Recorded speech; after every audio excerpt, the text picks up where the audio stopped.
Are here today talking about reducing the overwhelm in your business by creating boundaries. And I'm here with the super awesome Lisa Michaud, all the way from Canada. Hello. Lisa, yay. And hopefully if anyone is able to join us live, feel free to add your comments and questions throughout the stream, and we will be able to respond to them in real time, which is exciting. So I'll just want to share a little bit about how I met this super amazing woman. So Lisa and I were both lucky enough to go to an entrepreneurs mastermind conference this last April in New York City. And we got together with some other women and shared a rental house. So that was a fun experience. And I just could tell from right out of the gate and having conversations with her that Lisa was someone who could help me sort of take control of what I want for my future. I was feeling a ton of overwhelm at the time with some things going on with my business, which I'm going to get into. But Lisa, I would just love to have you talk a little bit about your background and what you do with clients so that everyone watching knows what they can get from you today. Oh, thank you. And thank you so much, Amber, for inviting me to be part of this. Right back at you, I could tell right from the beginning that you were just going to be somebody that I wanted to connect with and learn from. And I keep doing that. So I'm super excited to be here. And I'm excited for everybody watching too, because I know they're going to learn so much from you and get so much value. So for me, as you mentioned, I'm from Canada. I'm going to take you guys back a couple years in my life to a time where I was in a corporate job. So maybe like some of you, I had done all the right things in life. I had gone to school, I got a job, I ended up getting promoted, I bought a house, I got married, like tick, tick, tick, all those boxes that you're supposed to do in life, I did them. And then I had a health scare and I faced the realization that I might only have a year or two left to live.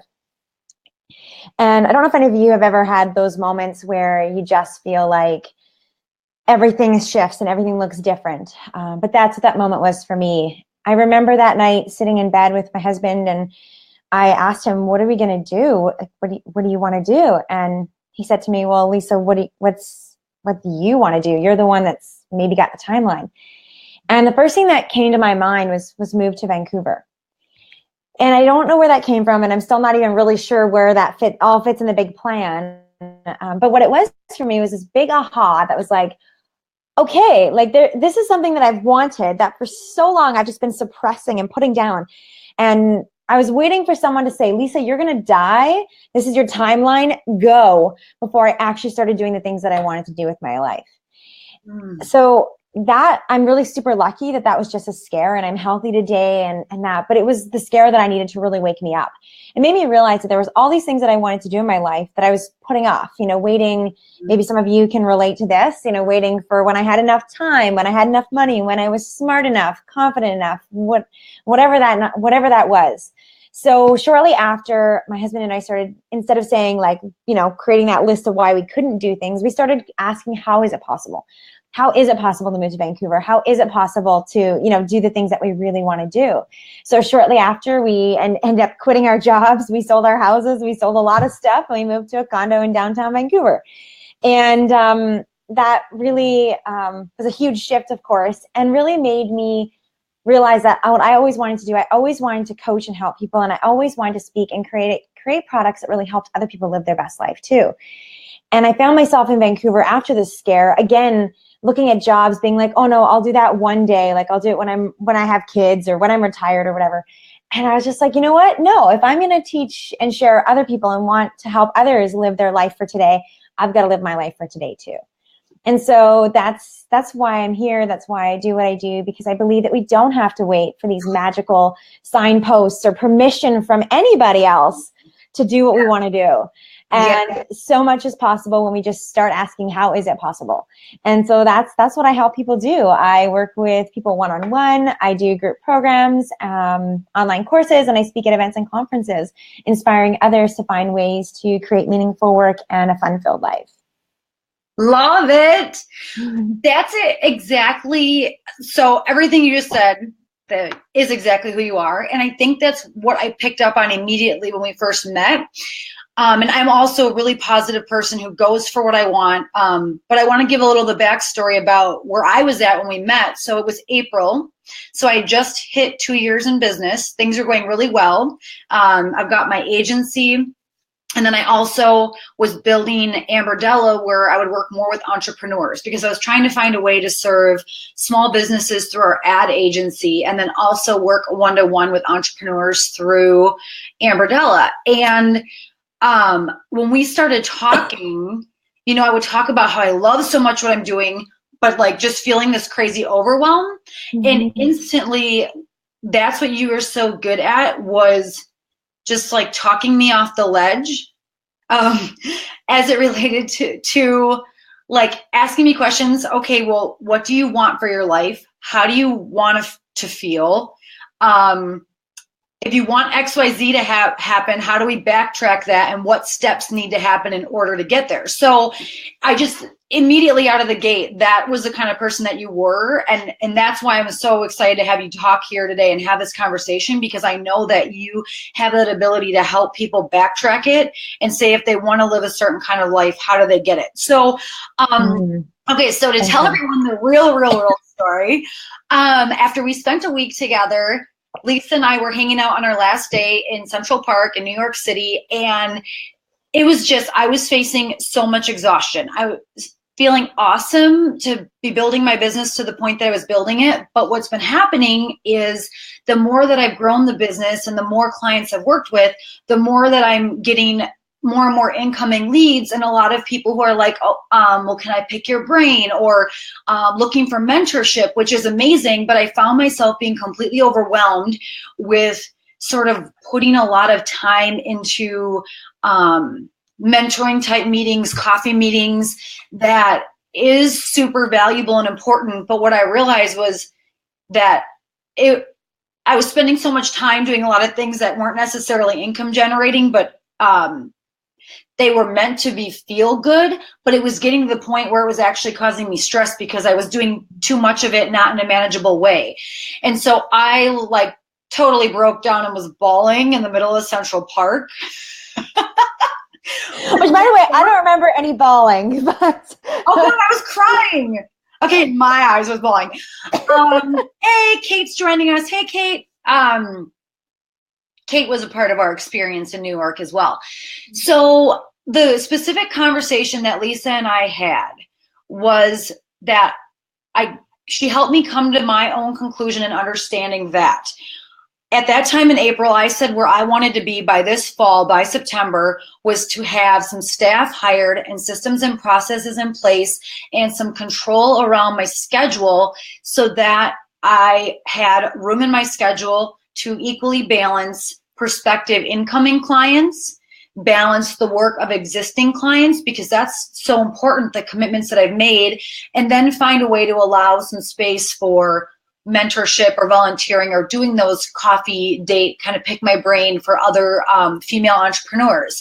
So the conclusion that we came to in that meeting was that I needed to stop taking any more of those coffee date meetings from that point forward. So from May to September, I had already had some meetings in the books, but I was about a 95% successful that I did not add any more of those meetings to my calendar. What I realized I had to do was take a temporary pause and get some things in order to then grow forward in the future. So also at the same time in April and partially through May, I wasn't able to take on new clients. I took on one new client. I hired a full-time person in May. I hired another in June, another in August, and another in September. So I realized that in order to do the work that I want to do and work with the people I want to work with and to feel good about it, I had to stop doing it for those few months to get the overwhelm under control. And that was a decision. And just that one conversation, just by having you talk me through that and have me say out loud that I was committing to myself and I was committing to you, to not take any more of those sort of coffee date meetings until I felt like I could do them and be present in the moment. That one decision, and by sticking to it for 4 months, helped me incredibly. It helped me so much. And Okay, and so that's what we are going to get into and talk more about, and to give some specific strategy recommendations about how other people can do this, especially if you're someone that wants to feel like you're accessible or helping everyone. How do we do that in a way that isn't going to cause someone burnout? So Lisa, you had some specific recommendations, some ideas, some things that you can share with people about how they can work on reducing that overwhelm. Do you want to share some of those recommendations that you would give to people? Yeah, absolutely. So I want to start by keeping it really open, because I'm going to start high level, and I know we're going to get into more specific tips after. But I think it's really important to know that what works for one person isn't going to work for everybody. Mm-hmm. And what worked for you in April, May might be different than what you need if we were to have that same conversation today.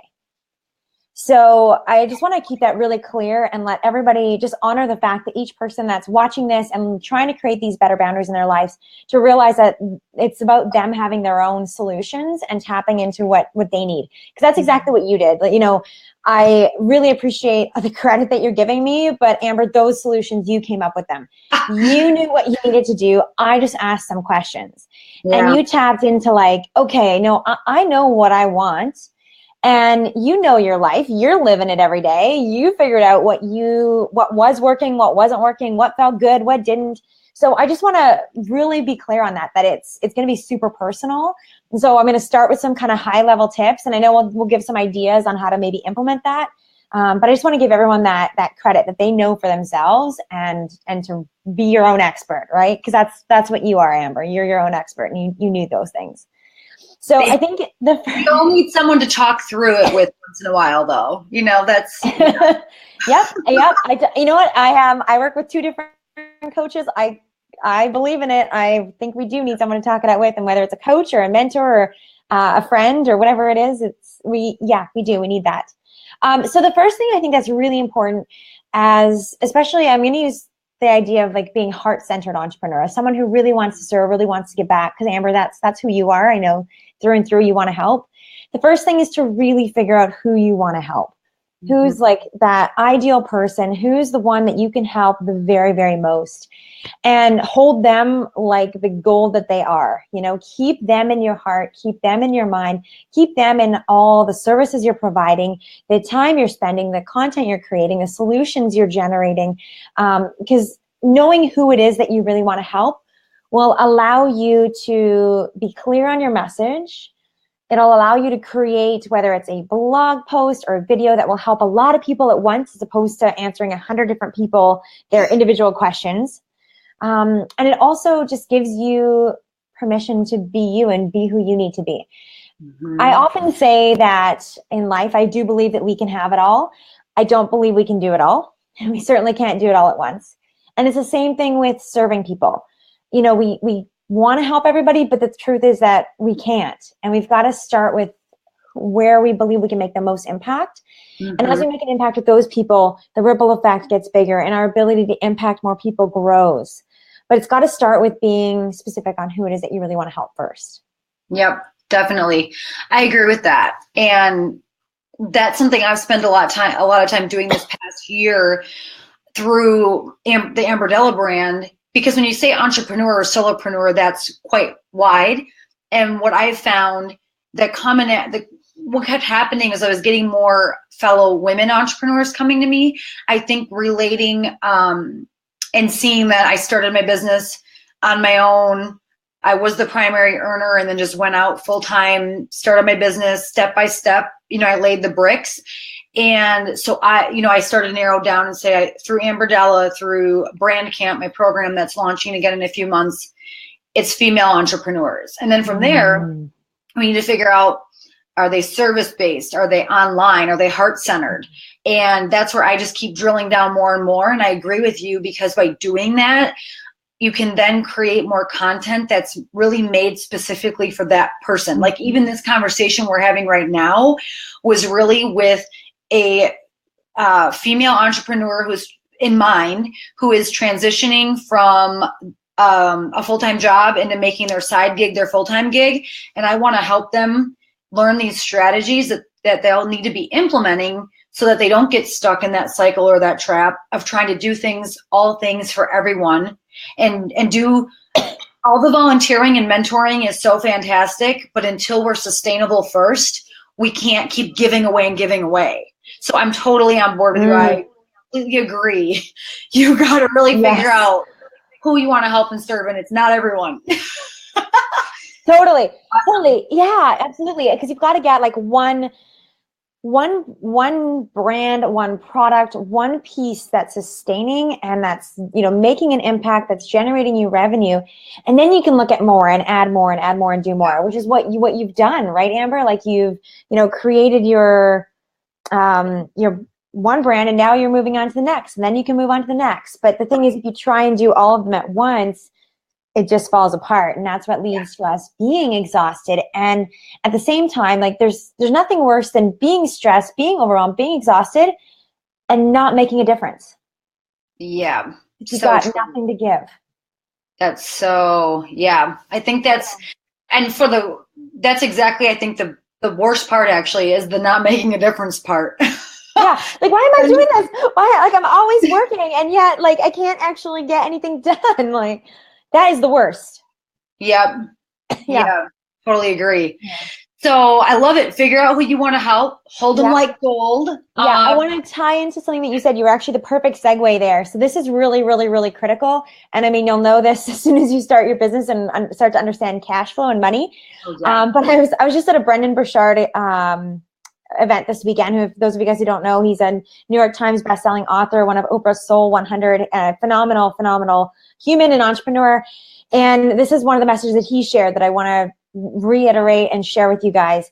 He said, if you're not making money, you can't share your message sustainably. So if you're not making money, you're not able to help people. So making money, working with clients who are willing to pay you is what keeps you in the game. It's what moves your mission forward. And for that reason, you have to prioritize your business and you have to prioritize your clients. That's not saying that you can't do, anything else ever in your life. It's saying that until you've got money coming in, until you've got that piece, until you feel good about selling, you cannot run your business sustainably.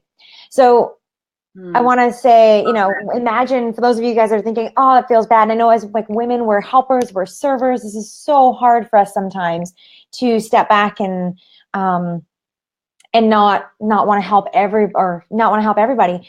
But if I gave you $5 million today and said, go spread your message, go share with women, Amber, how they can also do what you did, which is start this business, even though you were the primary earner. How many people would that impact if you had $5 million today to do that? Oh, gee. Oh, boy, is this a trick question? Yeah, like that would allow me to add more people to my team, spend more time creating content that can reach limitless amount of people. So money does empower you to be able to do more of what you want to do. Yeah, absolutely. And just imagine all those women out there that you would reach because you had the capacity to create more content, to do more learning, to teach more, to share more, to give more. Yeah. And so I think that's something that's really important for each of us to remember as we're starting and growing businesses, is that if you're not making money, you can't share that message sustainably. And if you think about it, it's not just like a client or a sale. It's each time you're getting money, it's a student, it's someone's life, you're impacting someone's life, you're changing. So I think that's also just a really, really like overall piece that we all need to take in is money helps us be sustainable in our business, helps us do the work, allows us to move our message and really change the world the way that we want to. So I love that you said it helps you keep you in the game, especially a lot of the women we're talking, hopefully that are watching today. We've gone into business for ourselves. This is what we do full time. This is our passion and our career. I don't think any of us decided to do it to maybe have it last 1 or 2 years. So I completely agree with you. I mean, everything I sacrificed up front was with the long-term vision and impact that I want to make. And so I love that. I've definitely worked through a lot of those money blocks and knowing that I've got to prioritize those paying clients and find and then also work on finding ways that feel good to serve everyone. And that is through things like the free content, Facebook Live. And I know we're going to talk about a few more when we get into the strategies. This is even just like perfect segue into the third thing I was going to share. You're amazing. Yes. You also get to decide how you want to give back. Because there are a million different ways, right? And, from a business strategy perspective, it's always good to give back, but also from like a heart and from a impact and from a personal perspective, we want to give back. So just, you can decide on how that looks. And I know, actually, I'm curious, Amber, like what are some of the ways that do you want to dive right into some of those tips or? Yeah, sure. So I do create content through a lot of different opt-ins. One of them is the 10 steps to effectively building a brand. I found by doing one-on-one consulting, there were the same sort of themes that kept coming up. Like, well, why are you starting this business? Who's your target market? How are you different from your competition? So I'll put that link in the comments when we end our video. But it's a free download, and it's a 10-day series of emails that really, if you were to spend that time doing one-to-one consulting, it could be like a $5,000 value if you were to add up the amount of time that it can take to do that inner work one-to-one. But I created it as a free email series because I knew that so many people were struggling with some of those core foundational elements of building their brand. So that's one way that I found to give back, was simply by sharing and teaching what I know. Another thing here in my local market. Sorry, can we just like really quickly, the distinction, sharing and giving back in a way that worked for you? Oh yeah. And in a way that didn't like suck your time away in 50 directions. So true. Yes. Yeah, so what I've gotten better at, and through the summer when I was getting some people reaching out, I actually let them know if they were reaching out for a get to know you or like a pick my brain, I actually let them know that I was in a stage of growth in order to get where I was going. I'd be revisiting meetings in the fall, and I got a lot of positive feedback. In fact, I had several women tell me how they respected that I was having self-care and taking control of my schedule. I've had people giving me that kind of feedback, and I was so grateful that they saw it as a positive, because I was concerned that I didn't want people to feel like I was pushing them off, because that wasn't my intention. And they received it in the way that I meant it. And so that was actually really amazing to get that feedback from people. Saying, wow, I really respect you for recognizing that you don't have time to do meetings for a few months.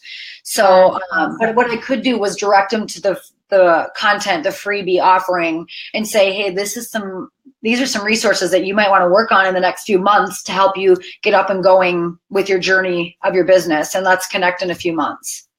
Oh, I love it. I love it. Yes. And it's so funny how we build up these things in our minds. We build up like, what are people going to think when I say no? Or what are people going to think if I can't help them? Or what are people going to think if I just don't get back to them? Or,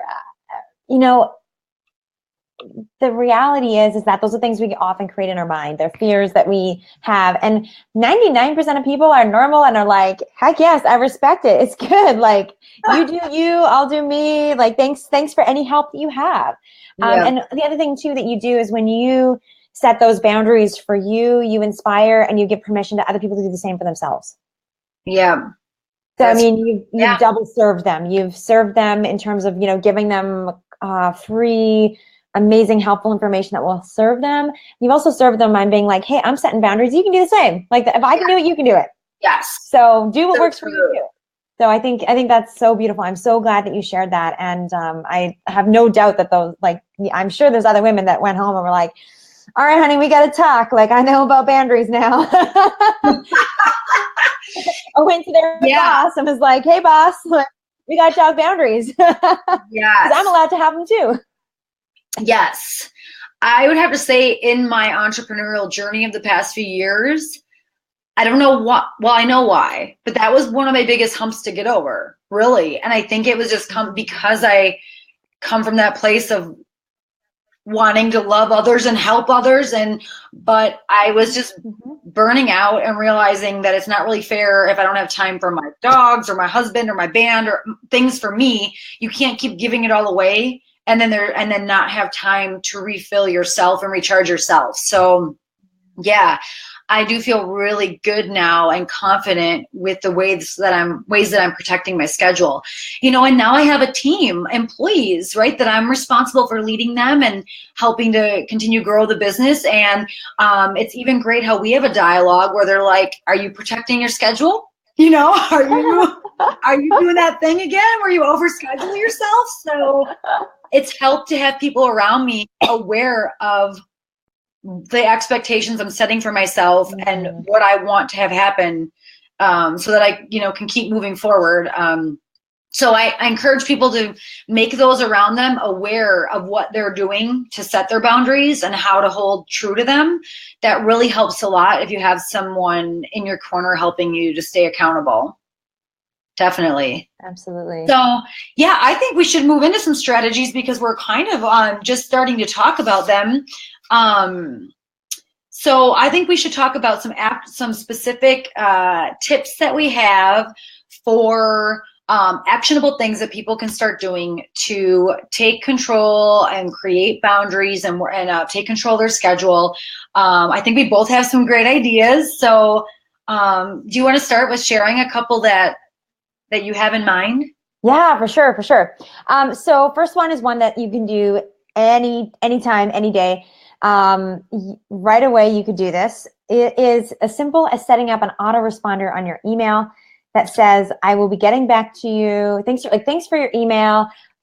Just so you know, I'm creating boundaries in my life to most effectively serve everybody. I will be replying to emails once a day, 3 days a week, or whatever that is. You get to pick. Some people, and depending on, of course, the job that you're in, the company that you may be in, or the industry that you're in, that might be different. I've seen people that literally say, I get back to emails on Tuesdays and Thursdays between 2 and 4. Yeah. If you work somewhere where there might be more urgent stuff, you've got clients, that's a concern. It's as simple as putting, hey, if this is urgent, call me. Here's my number. And then you know that the phone calls that you're getting are actually urgent.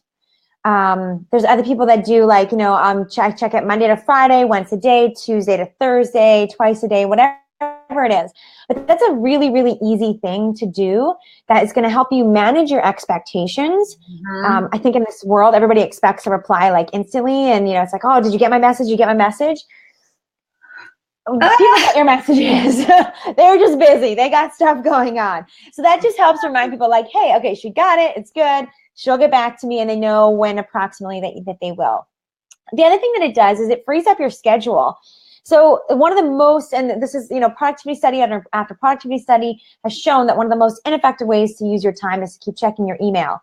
And I think I think the last number I saw was like 300 times a day the average person's checking their email, which is insane. Like it's crazy. We're not talking to our spouses 300 times a day, our friends 300 times a day, but we're checking our email like it's life or death. So being able to also shut down from your email for any time really outside of those times that you've designated allows you to be way more effective at everything else that you're doing. And I know some people sometimes get concerned, like, oh, what if then everybody starts calling me? Trust me, they won't. They don't want to. They're in their own email world. Like, you'll be shocked at how few things are actually urgent when it comes down to the end of the day. And then what you can do is have your phone available for those urgent things. All of a sudden now you're not so overwhelmed and stuck in your email 300 times a day that when someone calls, it's like, oh God, one more thing. No, you've given yourself the space. You're focusing on the work that needs to be done. Your emails, they're going to get done when you've set aside the time to do it. And then you've got time to address any urgent things that do come up. And I guarantee it's going to be a whole lot less than you think it is. I'm seeing more and more people set up an autoresponder like that, stating what time of day they check their emails. So starting to think about that. Yeah. And you know what? You can even try it like for a week and just see how, have you got a big deadline coming up? You got a big project or initiative or something that you're, a big goal that you're working towards. Maybe it's a launch of your business, launch of a new product, whatever that is. Set it for 2 weeks. See how it goes. Try it, right? The amazing thing is that you can try and autoresponder, you just turn that off if it's not working for you. But that's something that anyone can do like right away. Love it. Another thing that I've seen more and more people do that I'm really loving is putting aside either an afternoon or a day, whether it's every week or every month, to connect with other people. So one of the women that I've met here in Vancouver, she's an HR professional, and like literally everyone I know in the city knows Lori. And what she does is every Friday, she sets aside the afternoon to meet with new people. So she kind of picks like a neighborhood that she's going to be in. And she plans to either be at she'll like either arrange to meet you at a coffee shop there, or she'll meet you maybe somewhere and then you'll go for a little walk with her. And she kind of does it in like, I think 45-minute hour blocks. So she maybe meets like 3-4 people a week. Or, you know, if she wants to do that a month, whatever her time permits or she allows for. But it's a way that she's doing something fun. You know, she's going for a walk. Like how many people when they're overwhelmed actually go for a walk or do something fun? Not a lot. You know, or she incorporates it into going to a new restaurant that she's been dying to try, right? So you can actually mix both like the work and the fun and like the life, all of that can be blended. And also be something that you look forward to. Like every Friday afternoon, I know it's going to be a fun time. So I haven't done it quite as structured as her, but this is something that I generally do. If somebody wants to connect and meet, I usually offer my Friday afternoons because it's a time where I know that I'm generally like, not really wanting to start digging into a new project anyway, so I may as well use it as a chance to do something fun, meet somebody new, and give back. So that's something that you can try too, whether it's doing it every week or doing it every month, but find a way to make it fun and casual and just and meet new people. Yeah, I love that. Totally agree with it. Yeah. Awesome. One of the other things that anybody can do or implement is a bit of like a lunch and learn session, which is kind of what we're doing today. I know that I don't know if that was your intention, but it kind of ended up being that way. Yeah. But you know, it can be a lunch and learn at your office where you open up the doors and you just invite people to come bring their lunches and meet each other and share some sort of information. It could be a Facebook live stream. It could be a webinar that you host once a month. There's lots of different ways that you could do that. One of the things that I started doing, I had a lot of people ask me to pick my brain. So once a month, I host Pick Lisa's Brain. And just hop onto Facebook Live and I answer people's questions. So what I do is if I get questions throughout the month, I just get back to people and say, hey, like, love this question. I'm going to chat about it in like a week and a half. So join me live here to check it out. I'm going to talk all about this. And I encourage people basically what we're doing today. It's Pick Lisa and Amber's Brain. Yeah, exactly. Yes, actually. And if anybody has questions, feel free to throw them out there. I know we're both happy to answer them. But yeah, it could be as simple as that, like hopping on once live. I just tell people like throughout the month, if they're like, oh, you know, I'd love to ask you this question. I always just, if I meet them, I say, hey, send me an email, subject, Pick Lisa's Brain, ask the question, and I will give you like everything, like as if you are one of my clients. I will help you as much as I possibly can. So those are, there's some ideas and strategies that anybody can implement. Yeah, I love that. Feeding off your recommendation about setting a certain day or time that's like a get to know you, I did something similar where I time blocked certain days for certain tasks. So I've condensed all of my, as much as I can, client meetings and out of the office work are Tuesday and Thursday. That way, if I'm already driving around, or I'm already going out to see clients, I can do them back to back. It's also that I tend to have board meetings or other volunteer commitments on those days. So they're my out of office days, which means Monday, Wednesday, Friday are my in office days. Monday and Wednesday can be more toward the team or building the brand. Friday is office admin, like you said, and I'm similar. By Friday, it's not necessarily my best day for intense client work or for writing. So that's more office admin, invoices, just catching up. But that has helped because then I can look ahead and look at the time blocks and automatically know like what I can book back to back, and then to be able to protect my in-office team time a little bit better. So I totally agree with that. The other thing is another recommendation for creating the boundaries, but in a way that feels good to you, and also allows people to continue giving back. For me personally, I aligned with a women's entrepreneur group here, and I'm located in Madison, Wisconsin. We have a fantastic organization called Doyen. They were founded here. Hopefully someday they can be in cities around the world. There's about 200 female entrepreneurs that are a part of the organization. But the awesome thing is we partnered together, and they're starting to give out grants to women business owners, and anyone who gets that grant gets to now come through the first 30 days of my online group coaching program. So it was a way that I could partner with them. And so, and for me to help, drive people back to this fantastic organization. So anyone who gets a grant from them gets to do some work with me for free. And then for any other member, they get to take my program at an exclusive rate. So that's something that I was able to do here locally as a way to partner with an organization that's doing great work, and then to serve my fellow members where they get to work with me, but they get to do it also at kind of a special offering. So that's another thing I think entrepreneurs can consider which organizations are good to partner with. And then the last thing, which we kind of already talked about, was creating content. And for everyone, like you started the conversation with this, that really it's everyone can create and do what works and feels best for them. So maybe if someone enjoys writing, they can write emails or write blogs, or if they're better talking, maybe it's public speaking, doing lunch and learn, or doing videos like we're doing.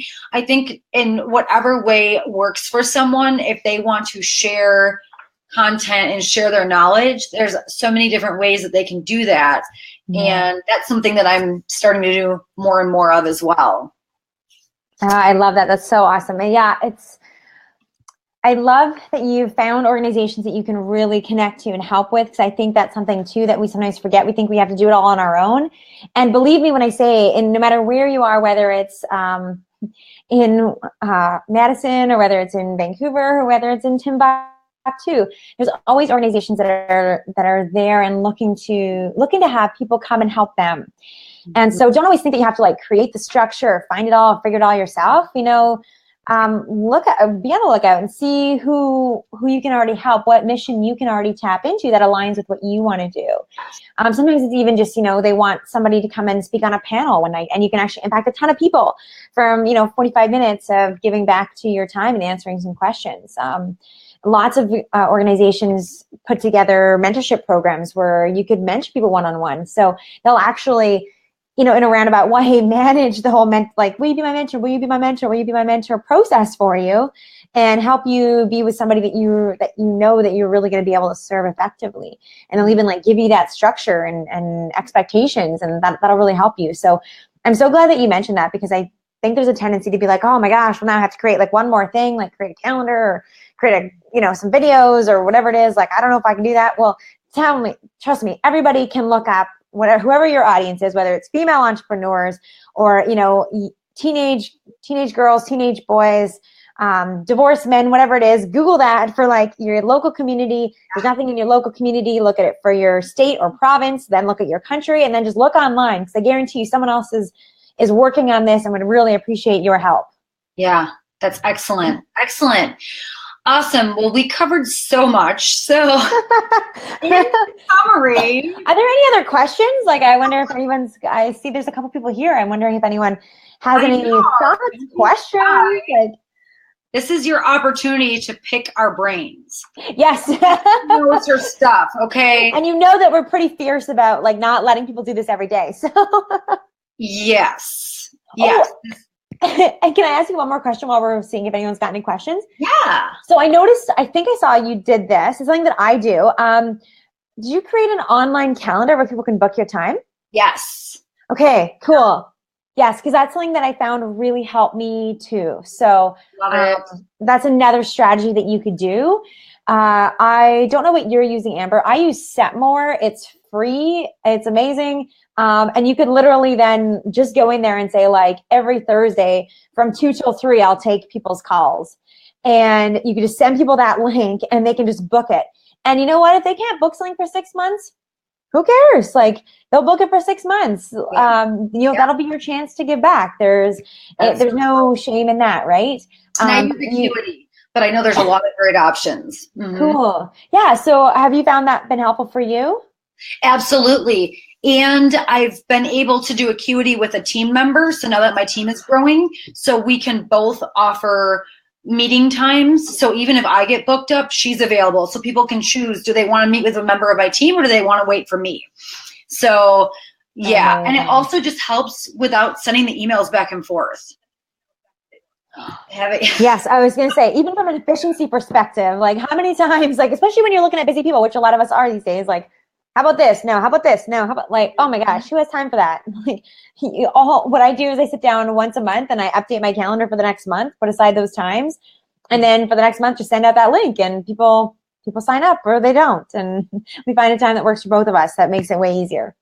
Yes. So I know we've got people hanging out with us, but maybe they don't have questions right now. Maybe they can add questions afterward, and I can get in touch with you if it's a question for you. But so if anyone has questions, feel free to chime in. Otherwise, in summary, I just want to reiterate that what you really helped me, like you said, I kind of had the information sitting just below the surface, but you really helped me just say it out loud, which was that I didn't want to stay in that place of overwhelm, which was what was happening this last spring, because I was filling up my calendar with, as people were coming to me, I just kept fitting them in, even though I was stretched too thin. So I really love what you shared, which is really focusing on who do you want to help the most and who can you make the biggest impact with, really focusing on that group of people, and then finding ways to, if you've got your paid services, that's really what has to be priority, because in order to keep ourselves in the game, we've got to have a business that has revenue, income, and we've got to be able to pay ourselves and take care of ourselves. But then it's figuring out what kind of content or what ways can we then serve people, if it is like a pick your brain or something where it's a free lunch and learn, or by creating content giveaways. Like I said, I created the 10 steps to building an effective brand strategy, which is something I give away for free. It's an email opt-in. I'll share the link at the end of the broadcast. So you just really helped me sort of talk through that and decide that I was going to create boundaries and then stick to them. Because if I wouldn't have done that, I could still be spinning my wheels. Whereas in April, I made that decision. And since then, I've hired 4 people and we've been able to bring out a lot more business. But if I wouldn't have made the decision to firmly say, I'm not taking any more meetings until I get this under control, yeah, who knows what kind of state of overwhelm I would still be in. So I think that's the first step, is deciding that you deserve boundaries and that it's okay to create them. Yes. And you've got to stick to them. Mm-hmm. Yeah, totally agree. And one other thing that you said, I just want to hit that home. Saying it out loud and saying it to somebody else is going to help hold you accountable. Yeah. I'm the first to admit, if I tell myself I'm going to the gym at 6 a.m, I pretty much go never. If I've told somebody else, and especially if I'm going to meet them there, crap, you better believe that I'm there. Like 99% of the time, I will do that. Mm-hmm. There's actually Gretchen Rubin. She's the author of The Happiness Project and also Habits book. And she talks about the different ways that we form habits. And in that, she talks and explains that a majority of people need to tell somebody what they're doing in order to really actually do it. So don't, sometimes I get caught up in being like, oh, I should be good enough to just tell myself. You know what? I'm not going to worry. I'm not going to shit all over myself. I can't. I need to tell somebody too. I need someone who's going to follow up. So find somebody, whether it's a friend, whether it's a spouse, business partner, leader, mentor, coach, somebody, but have them check in with you. Tell them what your intentions are. Tell them what you're doing. I mean, tell the whole Facebook world, like that'll really hold you accountable. But it can make a huge difference. Like I saw a stat too once. It was like, you're about 5% likely to do something if you just write it down, and 80% likely if you've told someone and shared that you're going to do it. So if you want to exponentially improve your chances for success, just tell somebody else. Love it. Love it. We all need someone to back us up sometimes. Absolutely. Absolutely. Yeah. Awesome. Well, thank you, Lisa, for hanging out with me today. How can people follow you or connect with you online? Where can we send people to? Yeah, so if you guys have more questions, I encourage you to reach out. You can find me. My website is www.lisamichaud.com. And I think, Amber, I see you typing, so you're probably going to pop it up there on the screen. Now, on Facebook, you can find me, Lisa Michaud Coach. On Instagram, my handle is @li_Michaud. And you can totally feel free to ask me a question. If I have time, I'll get back to you. If not, I'll save it for my Pick My Brain session, and I'll give you, every little bit everything that I can, everything I've got will be given to you, because I do love helping. And I'm also going to share, Amber, you're sharing your 10 steps for an effective brand strategy. I've put together a little video training series to help people get their goals. So first of all, figure out what it is that they want, figure out how they're going to prioritize it, and put together a plan to actually achieve that. So if that would be of service to anybody watching this, I'd love to give that to you. So I'll share the link there. There's some videos, workbooks, and get you really figuring out, okay, like, if I'm going to set these boundaries, why am I setting them? What am I going to do outside? What am I going to do while I've got this time dedicated to me? So it's actually a really great goal setting process that I'll take you through to help you get really clear on what you want and help you finally achieve those goals that you really have been wanting to. That sounds awesome. Good. I will share the links when we wrap up. So thank you, everyone who's hanging out with us. If there are no questions, we will bring it to a close for this week.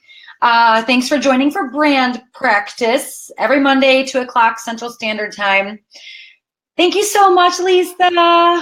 Thank you for having me, Amber. I really appreciate it. And I'm so, just congratulations. You're such an inspiration. I know everybody watching here just took away so much from you. So thanks for being a beautiful example of what happens when you effectively put in boundaries in your life.